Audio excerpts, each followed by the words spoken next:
नमस्कार मेरे प्यारे साथियों, एकेडमी ऑफ टीचर्स में आप सभी का स्वागत है। दोस्तों, इस वीडियो में मैं आप लोगों के लिए एक ऐसा एक्सपीरियंस लेकर के आया हूं जो आपको हेल्प करेगा BHU बीएड एंट्रेंस की तैयारी के लिए। दोस्तों, हमारे साथ हैं BHU बीएड एंट्रेंस 2018 की मैथमेटिक्स ग्रुप के टॉपर आशुतोष आयुष जी। ये अपने एक्सपीरियंस आपके साथ शेयर करेंगे सो दैट आप अपनी स्ट्रेटजी और प्रिपरेशन को बूस्ट कर सकें।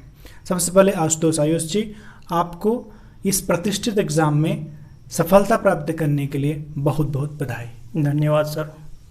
सर, आप हमारे व्यूअर्स को, भावी टीचर्स को क्या संदेश देना चाहेंगे बीइंग अ टॉपर?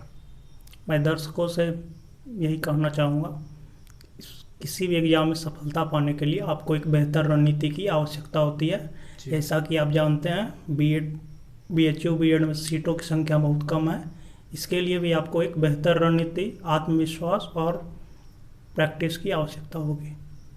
जैसा कि सर ने कहा कि ये बहुत ही टफ एग्ज़ाम होता है, इसमें सीट्स कम हैं, तो हम लोग यह जानने की कोशिश करेंगे कि इन्होंने तैयारी कैसे की। सर, आपने जो है इसके लिए तैयारी कैसे की? सबसे पहले मैंने 4-5 साल का प्रीवियस ईयर क्वेश्चन डाउनलोड किया जी। उसका मैंने एनालिसिस किया, जिसके आधार पे मुझे पता लग सका किस प्रकार के क्वेश्चन आते हैं, क्या पैटर्न है, किस सब्जेक्ट से कितने क्वेश्चन आते हैं। उसके बाद मैंने अपनी तैयारी फिर आगे शुरू की। तो जैसा कि सर ने बताया कि इन्होंने सबसे पहले पेपर के पैटर्न को समझने की कोशिश की। सर, अब बताएंगे कि पेपर का पैटर्न कैसा रहा? पेपर में कुल 100 प्रश्न हैं। प्रत्येक सही उत्तर के लिए आपको 3 अंक मिलेंगे और प्रत्येक गलत के लिए 1/3 अंक कटेंगे। तो प्रश्न पत्र कुल 2 भाग में रहेंगे। पहले भाग में 30 क्वेश्चन और दूसरे भाग में 70 क्वेश्चन।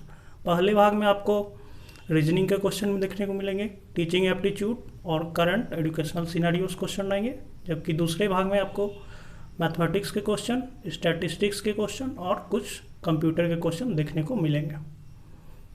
तो सर, जैसा कि आपने बताया कि इसमें 2 भाग हैं।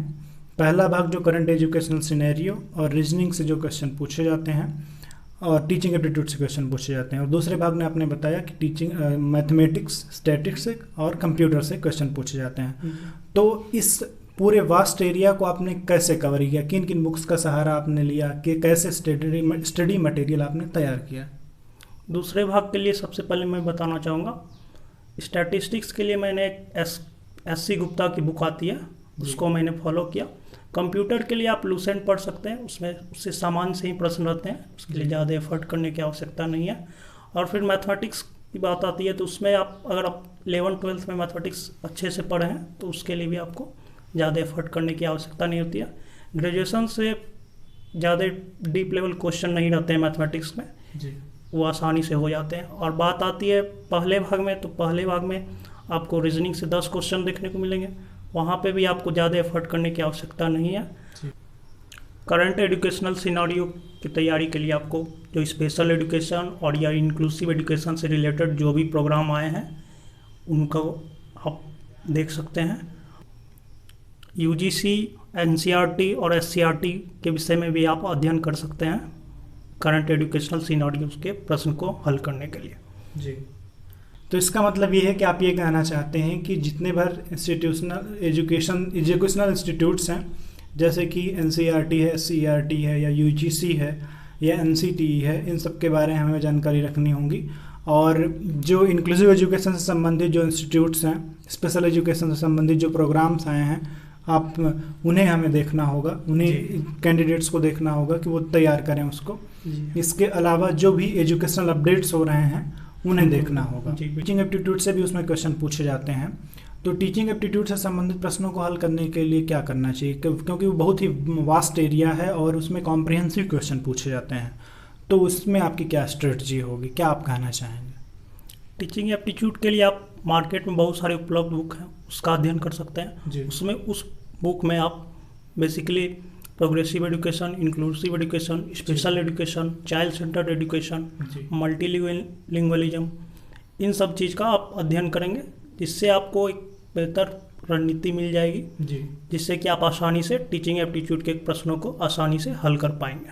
इसके अलावा आप प्रैक्टिस और कंटेंट के लिए एकेडमी ऑफ टीचर्स के यूट्यूब चैनल को फॉलो कर सकते हैं। वहाँ पे बेहतर कंटेंट उपलब्ध है। सर, जैसा कि आपने बताया कि इसमें सीट्स कम हैं और कंपटीशन ज़्यादा होता है, तो कैंडिडेट्स को एग्ज़ाम में क्वेश्चन अटेम्प्ट करते समय क्या क्या सावधानियां बरतनी चाहिए, इस संबंध में आप क्या कहना चाहेंगे?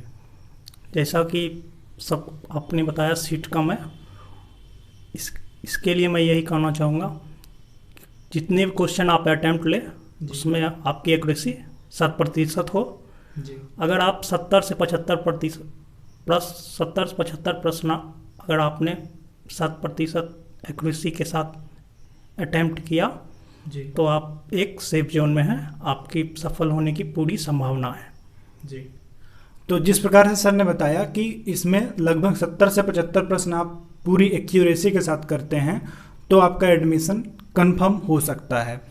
ये आपके लिए सेफ जोन होगा। इससे ज़्यादा अगर क्वेश्चन आप करते हैं, क्योंकि यहाँ पर नेगेटिव मार्किंग है, तो इसलिए यहाँ पर ये आपके लिए सेफ नहीं होगा।